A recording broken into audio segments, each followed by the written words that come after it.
हमने 3 भागों में बांटा है इसे, हेवन, ह्यूमन, अर्थ। हेवन का संबंध है हमारे मस्तिष्क और हृदय के साथ। ह्यूमन का संबंध है हमारे शरीर के मध्य भाग से, और अर्थ का संबंध है हमारे शरीर के नीचे के भाग से। इसीलिए हमें जो हेवन ऊपर वाले में, हेवन वाले में जो बिंदु मिलते हैं उन्हें हम कहते हैं मन को शांत करने वाले बिंदु, जैसे शनमैन या ट्रैंकुलाइजर। मध्य भाग में हमें लिवर के पॉइंट मिलते हैं, जैसे हेपेटाइटिस या एलर्जी के पॉइंट।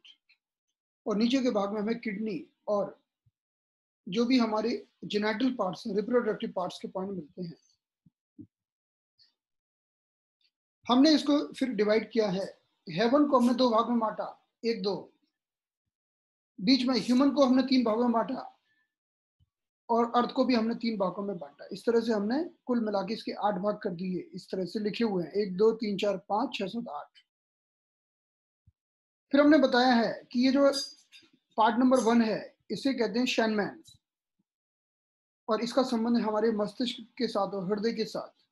ये हमारे मन मस्तिष्क को शांत करता है, ट्रैंकुलाइज करता है। जो नीचे बिंदु है इसे कहते हैं हिप जॉइंट। 3 नंबर का बिंदु लिवर का बिंदु है, इसे कहते हैं हेपेटाइटिस का पॉइंट। हेपेटाइटिस जो लिवर का इन्फ्लेमेशन होता है। जो 4 नंबर का पॉइंट जो मध्य में है, इसे कहते हैं, यही वो बिंदु है जो एलर्जी का है। और जब किसी को अस्थमा का अटैक आता है तो वो पंप लेता है, इनहेलर लेता है, ठीक हो जाता है। तो वही इफेक्ट यहाँ पर ट्रीटमेंट देने से आता है। इस बिंदु को बोलते हैं एंटीहिस्टामिन। जब छाती में से सीटी बजने की आवाज आती है फेफड़ों की तकलीफ के कारण, उसे कहते हैं बीजिंग साउंड। इन सबको ये ठीक करता है, मध्य का बिंदु 4 नंबर का। तो नीचे जो 5 नंबर का पॉइंट है, यह है ग्रोइन के पेन को और कॉन्स्टिपेशन को, कब्ज को ठीक करता है। 6 नंबर हाई बीपी का है। 7 नंबर गर्भाशय का और प्रोस्टेट का।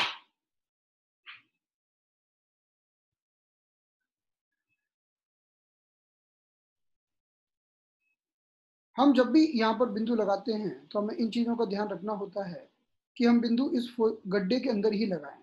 हम कभी कभी गलती से ट्रायंगुलर फोसा के अंदर पॉइंट ना लगाकर ऊपर, ये बाउंड्री के ऊपर लगा देते हैं। इस बाउंड्री का नाम है एंटी हेलिक्स, जिसको हमने अलग से समझा है। तो एंटी हेलिक्स पर ना लगाइए। दूसरी गलती हम ये करते हैं कि हमें दूर से देखने पर ये जो काला भाग दिख रहा है, ये दिखता नहीं है, इसके अंदर का छुपा हुआ भाग, ये वाला, तो हम इसको छोड़ देते हैं। आपको पूरे भाग को देख के और फिर आपको पॉइंट ढूंढकर नीडल लगानी होगी। तीसरा, जब भी हम नीडल लगाते हैं तो यहाँ पर हम आड़ी टेढ़ी नीडल लगाते हैं, स्लेंटिंग।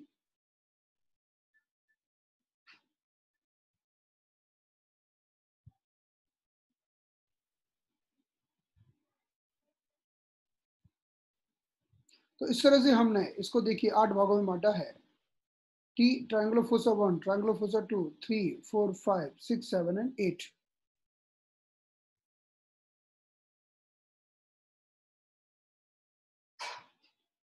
हम जब भी नीडल लगाएं तो इसमें हम किसी भी डायरेक्शन में नीडल लगा सकते हैं, ऐसे ऐसे या किसी भी डायरेक्शन में। इसी तरह से जब हम नीचे नीडल लगाते हैं तो उसका भी डायरेक्शन हम कोई सा भी चुन सकते हैं। लेकिन जब भी आप नीडल लगाते हैं या सीड्स लगाते हैं, आप कुछ भी लगा सकते हैं, निडल सीड्स या मेथी के दाने, लेकिन आपको पहले पॉइंट को ठीक से खोजना होगा।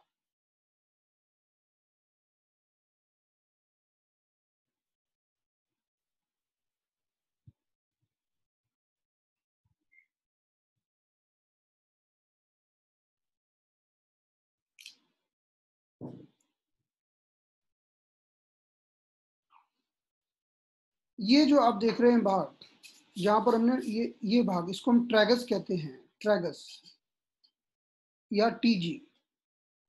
इसको 5 भागों में हमने बांटा है, 1 2 3 4 एंड 5। हमारे संपूर्ण शरीर में, हमारा शरीर कान में उल्टा होता है, तो ट्रैगस में भी हम पूरी अपनी रीढ़ की हड्डी को उल्टा देख सकते हैं। तो अगर हम ट्रैगस को 3 भागों में बांट दें तो नीचे का भाग गर्दन यानी सर्वाइकल स्पाइन का होता है, बीच का भाग थोरेसिक स्पाइन का होता है और नीचे का भाग कमर का और टेलबोन का होता है। तो इस तरह से इस ट्रैगस के द्वारा हम पूरी स्पाइन का ट्रीटमेंट कर सकते हैं।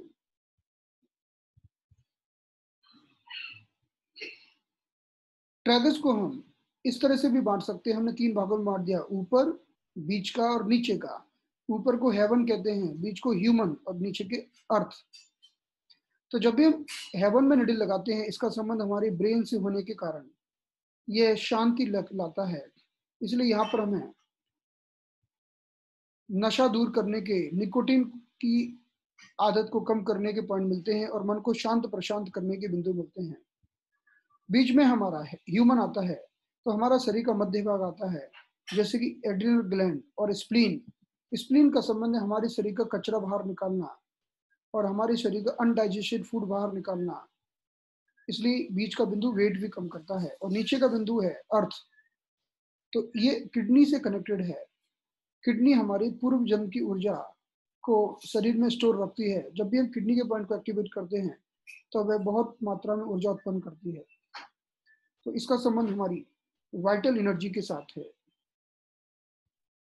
तो इस के द्वारा हम डायरेक्टली ये भी समझ सकते हैं कि अगर आपको ये ऊपर वाला जो काला बिंदु दिख रहा है, इसको स्टिमुलेट किया आपने, तो किडनी का पॉइंट स्टिमुलेट होगा। जो मन में जो किडनी का संबंध है ठंडक से, तो किसी का गला सूख रहा है बार बार, तो भी यह बिंदु काम आएगा। और शरीर में अगर किसी तत्व की कमी होने के कारण कमजोरी लग रही है, विटामिन की कमी है, तो भी ये बिंदु काम आएगा। इसीलिए हम इसको वाइटलिटी पॉइंट भी कहते हैं और इसका प्रयोग हम प्यास लगने पर करते हैं, अगर किसी को ज्यादा प्यास लगती हो तो। तो इस तरह से हमने देखा कि जो सबसे ऊपर का बिंदु है, जिसे हम बोलते हैं TG1, ये हमारी ओरिजिनल ऊर्जा को बढ़ाता है, वाइटलिटी को बढ़ाता है, विटामिन को बढ़ाता है।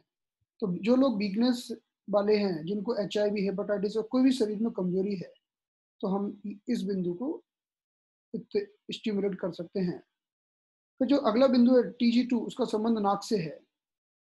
फिर जो अगला है TG3, जो बीच का बिंदु है, यह है बीच का पॉइंट, जिसका संबंध हमने बताया था कि ह्यूमन से है।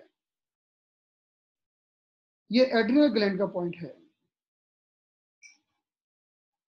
तो इसको हम इमरजेंसी में यूज करते हैं, क्योंकि एड्रिनल ग्लैंड का यूज हम इमरजेंसी में करते हैं। इस बिंदु के द्वारा हम एड्रिनल ग्लैंड को स्टिमुलेट करके इमरजेंसी में यूज करते हैं और यही बिंदु ओबेसिटी को कम करता है, क्योंकि हमारे शरीर से अनडाइजेस्टेड फूड को निकाल देता है और ये हंगर का भी बिंदु है। तो ओबेसिटी के लिए हम इसको कॉमनली यूज करते हैं।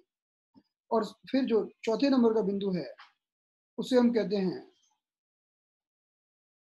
निकोटिन पॉइंट, जो नशा दूर करने में हमारी हेल्प करता है।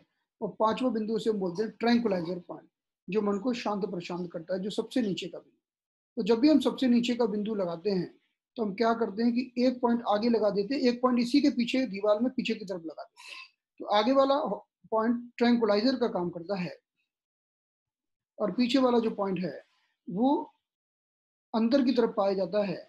वो स्ट्रेस को शरीर से बाहर दूर दूर कर देता है, क्योंकि वो हार्मोन स्ट्रेस हार्मोन का है। स्ट्रेस हार्मोन यानी ACTH, एड्रीनो कॉर्टिकोट्रोफिक हार्मोन, उसको हम स्ट्रेस हार्मोन कहते हैं। तो आगे आपने TG5 पर लगा दिया, उसके पीछे की दीवार, जिसे हम सब ट्रैगस बोलते हैं, सब ट्रैगस 5, सब यानी पीछे, तो सब ट्रैगस पर लगा दिया, तो आगे से मन शांत होगा, पीछे से तनाव कम होगा। तो दोनों मिलके आगे पीछे बहुत अच्छा काम करते हैं। तो इस तरह से हमने इसको 5 भागों में बांटा है। अब ये 5 भागों में हम दूसरे और तीसरे भाग की बात करते हैं। दूसरे भाग में हमारी बाहर की नाक आती है और तीसरे भाग में अंदरूनी नाक आती है।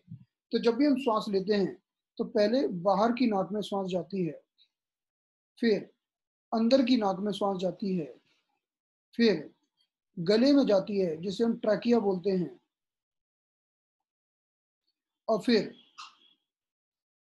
2 पाइप से, जिनका नाम है ब्रोंका है, एक लंग्स में चली जाती है और दूसरी दूसरी लंग्स में चली जाती है। तो इसी तरह से अब हम श्वास नली का जब पथ देखते हैं, तो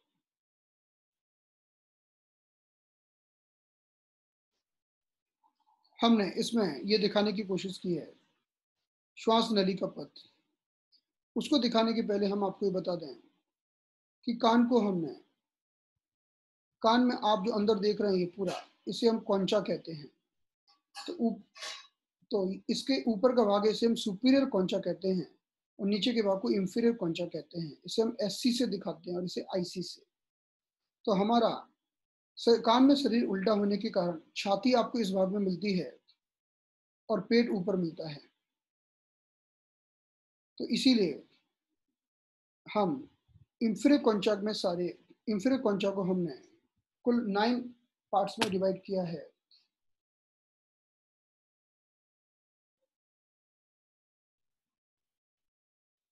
तो इसको हमने इंफीरियर कॉन्चा कहा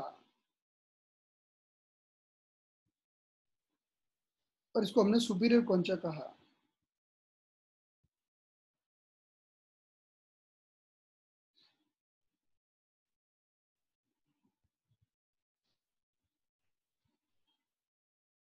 तो जब भी हम श्वास लेते हैं तो पहले श्वास आती है नाक में, बाहर की नाक, फिर अंदर की नाक में आती है, फिर हमारी ये गले में जाती है, फिर एक लंग में और दूसरी लंग में चली जाती है। तो ये हमारा श्वास पथ होता है जो इस इंफीरियर कॉन्चा में पाया जाता है।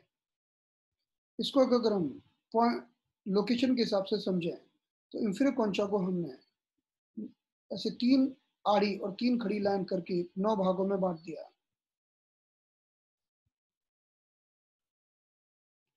तो जब भी श्वास आती है, और ये हमें पता ही है कि इसके 5 भाग हैं, TG1, TG2, TG3, TG4, TG5।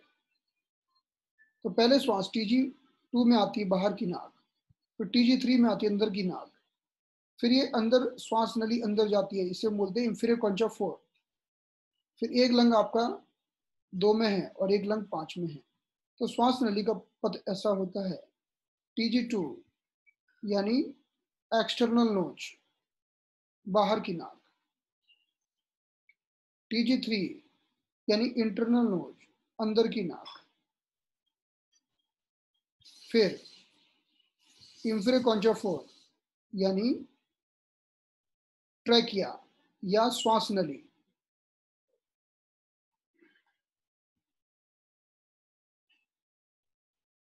फिर इंफीरियर कॉन्चा 2 में एक लंग हो गया अपर लंग, और इंफीरियर कॉन्चा 5 में दूसरा लंग हो गया लोअर लंग। तो इस तरह से इसका हम पूरा प्रैक्टिकल डिमॉन्स्ट्रेशन करेंगे। तो हमारा पूरा, जब भी हमारे पास कोई पेशेंट आता है जिसको लंग की कोई बीमारी है, तो हम यहाँ से उसका इलाज कर सकते हैं। तो इस तरह से हमने ये समझा